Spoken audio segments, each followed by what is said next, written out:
நானே சமைச்சு நானே தங்கச்சிக்கு போடுறேன். உனக்கு கொஞ்சம் கொண்டாடுற பாரு. பாண்டியா, முக்காவாசி நான் செஞ்சுட்டேன். முடிவுல யாரோ வந்து பேர தேடிட்டு போறதுக்கா கௌரி இந்த மாதிரி செய்வாளா?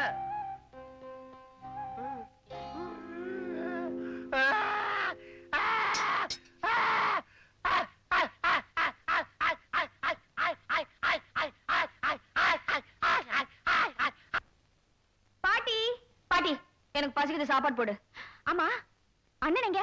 உங்க அண்ணன் தான் இன்னைக்கு அண்ணன் சமையலா? ஒரு புடி புடிச்சிடுறேன். அண்ணே, ஹை, சாப்பாடு ரெடியா இருக்கே. நான் சாப்பிட போறேன்.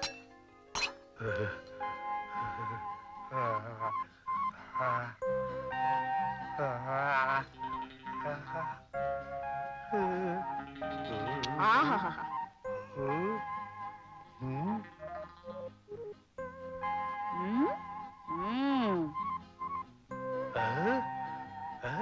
அண்ணே, வாங்க.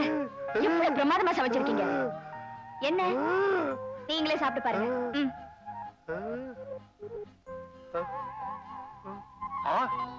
என்ன ருசியே மாறி இருக்கு. என்ன சமையலே மாறி இருக்கு. யார் செஞ்ச வேலை இது? வேற யாரு? கௌரி செஞ்ச வேலைதான். நான் செஞ்ச சாப்பாடு.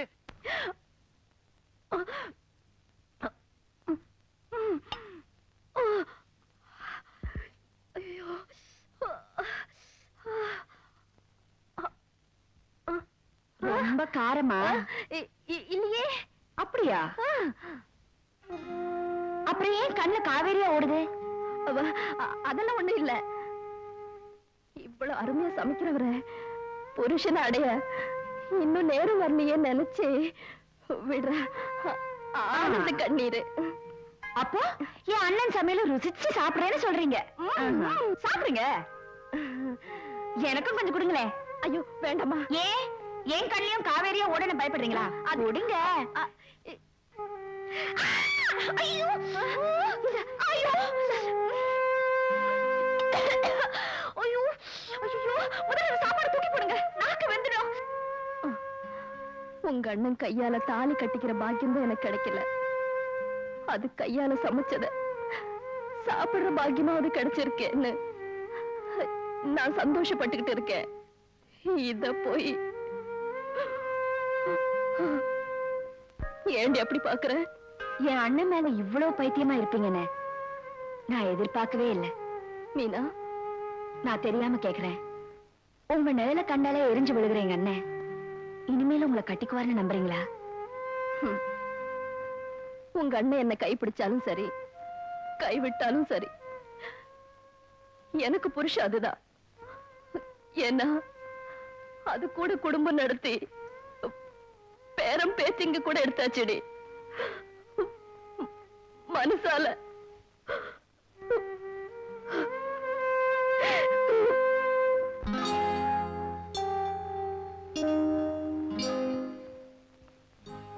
என்னம்மா? இந்த உலகத்துல நான் ஒருத்தி தான் என் அண்ணன் மேல அளவு கடந்து அன்பு வச்சிருக்கேன்னு பெருமைப்பட்டேன். பைத்தியக்காரி, நீ வெறும் அன்புதான் வச்சிருக்க, நான் அவர் மேல உயிரே வச்சிருக்கேன்னு ஒரு ஜீவன் சொல்லாம சொல்லிச்சே. யார சொல்றேன்னு பாக்குறீங்களா? உள்ளத்தால அழுது உதட்டால சிரிச்சுக்கிட்டு உங்களையே சுத்தி சுத்தி வராங்களே கௌரி, அவங்களதான் சொல்றேன். நினைச்சவன் கிடைக்கலன்னு கண்ணீர் விடுற பொம்பளைங்களை உங்களால காட்ட முடியும். ஆனா நினைச்சவன் கிடைக்கணுங்கிறதுக்காக உணர்ச்சிகளை தியாகம் செஞ்சு யாகம் வளர்க்கிற கௌரிகளை உங்களால காட்ட முடியுமா? உங்களுக்கு ஒரு பொண்டாட்டி வேணுங்கிறதுக்காகவோ இல்ல எனக்கு ஒரு அண்ணி வேணுங்கிறதுக்காகவோ கௌரிய கல்யாணம் செஞ்சுக்க சொல்ல. புனிதமான அன்பை செலுத்துற அந்த ஆத்மாவோட சாபத்துக்கு நீங்க ஆளாக கூடாதேங்கிறதுக்காக தான் சொல்றேன். அவளை நான் கல்யாணம் செய்துக்க முடியாது. ஏன்? எனக்கு பிடிக்கல. ஏன் என்ன போய் சொல்றீங்க? உங்களுக்கு அவங்கள பிடிக்கலனா நீங்க எப்போ வேற ஒரு பொண்ணை கல்யாணம் பண்ணிருப்பீங்கல்ல? சொல்லுங்க, என்ன காரணம்? எத்தனை தடவை கேட்டாலும் ஒரே காரணம் தான். அவளை எனக்கு பிடிக்கல. எங்க என் தலையில அடிச்சு சொல்லுங்க.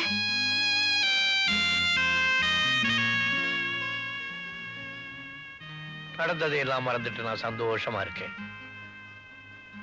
பல வருஷம் ஆச்சு. இப்ப ஏன் மறுபடியும் அதை ஞாபகப்படுத்துற? அண்ணே, தயவு செஞ்சு நான் கேட்டதுக்கு பதில் சொல்லுங்க. சொல்லுங்க அண்ணே. எனக்கு அவதான், அவளுக்கு நான் தான்னு நம்ம வீட்டு பெரியவங்க எல்லாம் முடிவு பண்ணி வச்சிருந்தாங்க. அப்போ அப்போ உங்க கல்யாணத்தை முடிச்சிருக்க வேண்டியதானே? நாங்க தயாரா தான் இருந்தோம். ஆனா கல்யாணத்துக்கு முன்னால யாரோ ஒரு பெரியவர் என் ஜாதகத்தை பார்த்துட்டு நான் அவளை கல்யாணம் பண்ணிக்கிட்டேன்னா என் ஜாதகப்படி அவ இன்னும் 3 மாசத்துல செத்து போயிடுவான்னு சொன்னாங்க. நான் ஜாதகத்தை நம்பல. ஆனா அம்மா என்னை கூப்பிட்டு, அட பாய் பயலே, உனக்காக அந்த பொண்ணு ஏன்டா சாகணும், இந்த கல்யாணம் வேணாம் நிறுத்திடுன்னு சொன்னாங்க. அவ்வளவுதான், நான் மறுவார்த்தை பேசல. கல்யாணம் நின்று போச்சு. பல வருஷம் ஆச்சு. அவளுக்கும் வயசாகிட்டே இருக்கு. என்னை வெறுத்துட்டு வேற யாரையாவது கல்யாணம் பண்ணிங்கிறதுக்காக நான் அவளை திட்டி பாக்குறேன். அவன் மனசு நோம்படி நடந்து பாக்குறேன். அந்த பாவி பூனைக்குட்டி மாதிரி என் காலையே சுத்திட்டு இருக்கா. அவ இந்த வீட்டுல மட்டும் இல்ல, என் நெஞ்சுக்குள்ளேயே அவதான் இருக்கா. ஒன்று சொல்றேன், இந்த கட்ட வேகிற வரைக்கும் அவ என் மனசு விட்டு போக மாட்டான்.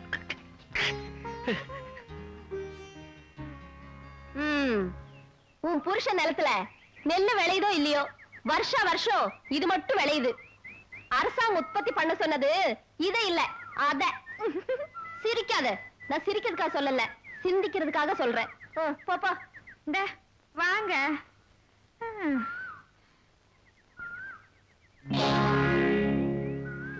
ஏன் அப்படி பாக்குற? மனசுல இவ்வளவு பெரிய சுமையை வச்சுக்கிட்டு உங்களால எப்படி இப்படி சிரிச்சு பேச முடியுது?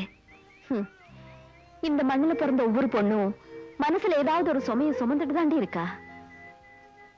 மீனா, மனசுல இருக்கிற சுமையில சுகத்தை காண்றா பாரு, அவ தாண்டி பொண்ணு. You're great.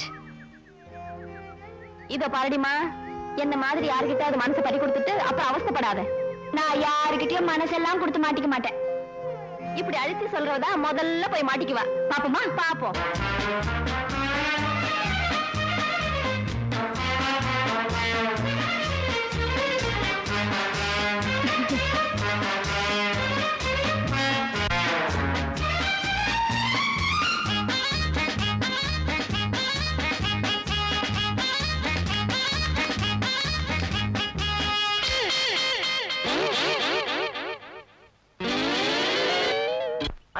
என்ன தம்பி, பறக்கிற முத்தம் கொடுக்கிற பொண்ணு கண்டுபிடிச்சிட்டீங்களா? அவ நுழையிற வீட்டை கண்டுபிடிச்சிட்டேன். அப்படியா? எந்திரிங்க தம்பி, ஒரு கை பாத்துருவோம். அண்ணே, ஒரு கை என்ன, 2 கையும் பாத்துருவோம்.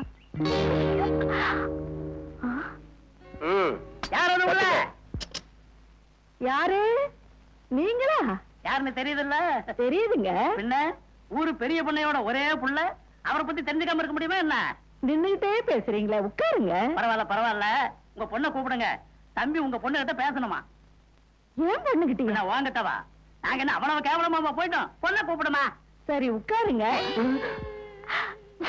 ஆமா, போனவங்க இன்னும் காணுமே. இது பணியாரங்க நேரம் சொல்லுவாங்க தம்பி, கொஞ்சம் லேட் ஆகும். ஆமா, நாம என்ன பொண்ணு பார்க்க வந்திருக்கோம். ஆமா. என்னது தம்பி, உள்ள வாங்களே. ஆமா, பொண்ணுங்க. ரொம்ப அவசரப்படுறீங்க. பொண்ணு பெட்ரூம்ல இருக்கா. இனிமே இது உங்க வீடு தம்பி, உள்ள வாங்க. அண்ணே, இந்த வீட்டு பொண்ணுதான் சரியில்லைன்னு நினைச்சோம். பெத்தவனும் சரியில்லை. பேசாம திரும்பி போயிருவோம். அந்த பொண்ணுக்கு பாடம் கத்து கொடுக்காம ஒரு வீர திருமகன் திரும்பி போறதா? உள்ள போ தம்பி. அண்ணே,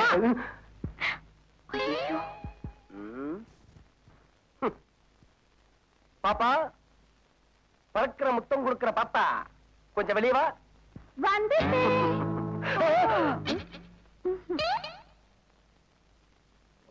கதவை சாத்திட்டு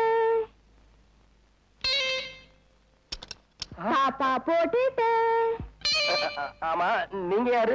நீங்க பாக்கணும்னு ஆசைப்பட்ட பொண்ணு. அது நீங்க இல்லங்க. இல்ல, நான் தான். அங்கேயும் இல்லங்க, கிட்ட வராதீங்க. பயப்படாதீங்க, யாரும் இல்ல. அதுங்க நான் வந்து சொல்றேன். யாரும் இல்ல, பயப்படாதீங்க. யாரும் இல்ல.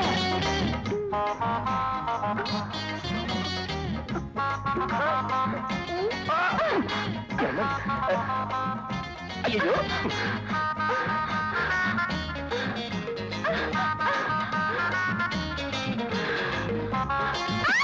போடி. அண்ணா, அண்ணா, அண்ணா, சீக்கிரம் வந்து போ. அண்ணா, இருங்க வந்துடுறேன். ஐயோ, தம்பி அடிக்கிறத பார்த்து.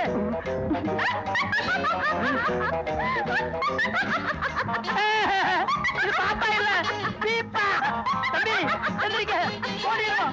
ஓடியாங்க. ராசாவி உன்ன காணாத காத்தாடி போலாடுது. வாங்க. பம்பாய்க்கார் கூப்பிட்டாராமே. ஆமா. ஒரு விஷயம் தெரியுமா? என்ன? நாம கொள்ளையடிக்க போட்ட திட்டம் சட்டசபை வரைக்கும் பேச்சு வந்துருச்சாமே. தெரியும். அப்போ அடுத்த வருஷம் போலீஸ் கெடுபடி அதிகமா இருக்கும்.